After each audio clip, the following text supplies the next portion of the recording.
Assalamualaikum warahmatullahi wabarakatuh. Selamat pagi semuanya Nanda.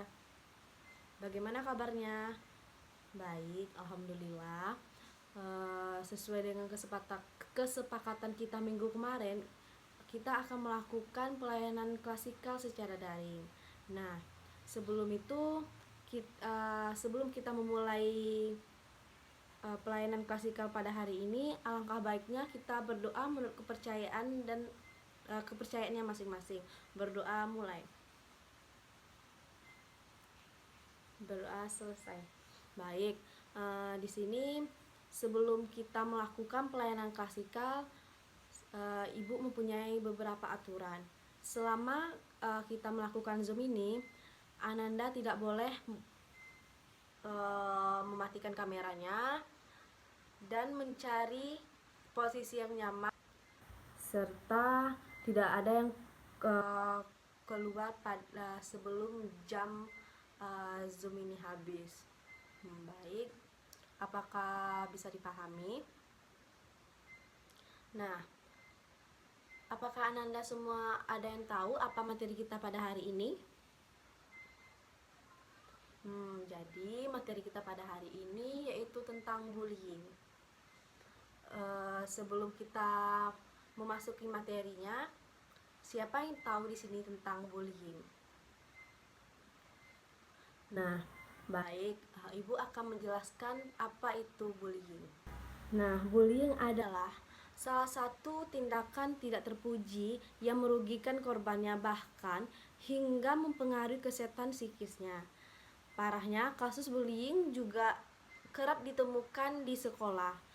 Dan bullying merupakan segala bentuk penindasan atau kekerasan yang dilakukan dengan sengaja oleh satu orang atau kelompok yang lebih kuat atau berkuasa terhadap orang lain dengan tujuan untuk menyakiti dan dilakukan secara terus-menerus. Nah, apakah di sini ada yang pernah melakukan bullying atau menjadi korban bullying? Selanjutnya, Ibu akan menjelaskan jenis-jenis bullying. Yang pertama yaitu kontak fisik. Contoh bullying fisik yaitu memukul, mendorong, menjambak, menendang, menampar, mengunci seseorang dalam ruangan. Nah, apakah di sini anak-anak Ibu ada yang pernah menjadi korban bullying? Sebaiknya kalian menceritakan hal itu kepada orang terdekat atau memberitahunya kepada orang tua kalian agar bullying ini tidak terjadi secara terus-menerus. Nah, selanjutnya jenis yang kedua yaitu kontak verbal langsung. Di mana kontak verbal langsung ini yaitu celaan, fitnah, sarkasme, merendahkan, mencela atau mengejek seseorang. Dan selanjutnya yaitu jenis bullying yang ketiga, yaitu perilaku nonverbal langsung. Perilaku ini yaitu tindakan melihat dengan sinis, menunjukkan lidah, menampilkan ekspresi muka yang meremehkan, mengejek atau mengancam. Biasanya disertai bullying fisik ataupun verbal. Selanjutnya yaitu perilaku bullying. Tindakan mendiamkan seseorang, memanipulasi persahabatan sehingga menjadi retak, sehingga mengucilkan atau mengirimkan surat kaleng. Dan yang terakhir yaitu cyberbullying, yaitu tindakan ini yaitu menyakiti orang lain dengan sarana media elektronik, contohnya seperti rekaman video intimidasi atau pencemaran nama baik lewat sosial media. Selanjutnya yaitu penyebab bullying. Apakah di sini ada yang tahu apa itu penyebab bullying? Jika tidak ada yang tahu, Ibu akan menjelaskan apa itu dari penyebab bullying. Yang pertama yaitu keluarga. Bullying ini bukan hanya dari teman terdekat kita, tetapi dari keluarga kita juga bisa. Contohnya saat itu berasal dari yaitu orang tua sering menghukum anaknya secara berlebihan, atau situasi rumah yang penuh stres dan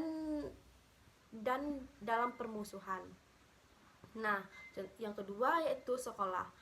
Pihak sekolah yang mengabaikan keberadaan bullying ini, akibatnya anak-anak sebagai pelaku bullying akan mendapatkan penguatan terhadap perilaku mereka untuk melakukan intimidasi mereka untuk melakukan terhadap orang lain. Nah, yang terakhir yaitu faktor kelompok sebaya. Nah, faktor kelompok sebaya ini seringkali terjadi di lingkungan kita, yaitu contohnya seperti teman sebaya atau orang-orang terdekat kita. Nah, selanjutnya yaitu dampak bullying. Yang pertama, dampak bullying itu terhadap kehidupan individu, yaitu kurangnya motivasi terhadap diri sendiri. Yang kedua yaitu problem kesehatan mental, misalnya kecemasan berlebihan, problem dalam hal makan dan susah tidur. Yang kedua yaitu dampak bullying terhadap kehidupan sehari-hari, contohnya seperti pewarisan lingkungan, kekerasan secara turun-temurun atau dari generasi ke generasi. Dan yang selanjutnya, dampak bullying terhadap kehidupan akademik. Yang pertama yaitu bullying berhubungan dengan meningkatnya tingkat depresi, agresi, penurunan nilai akademik, dan tindakan bunuh diri. Bullying juga menurunkan skor tes kecerdasan dan kemampuan analisis siswa. Baik, jika tidak ada yang bertanya, berarti Ibu anggap Anda semua paham dengan materi kita pada hari ini. Jadi, dapat Ibu simpulkan bahwa perilaku bullying itulah perilaku tidak baik, bahkan itu juga bisa merugikan orang lain. Nah, sepertinya jam pelajaran kita sudah habis. Ibu akan mengakhiri pelayanan klasikal kita pada hari ini. Dan jika ada ingin ditanyakan, bisa ditanyakan untuk pertemuan kita selanjutnya.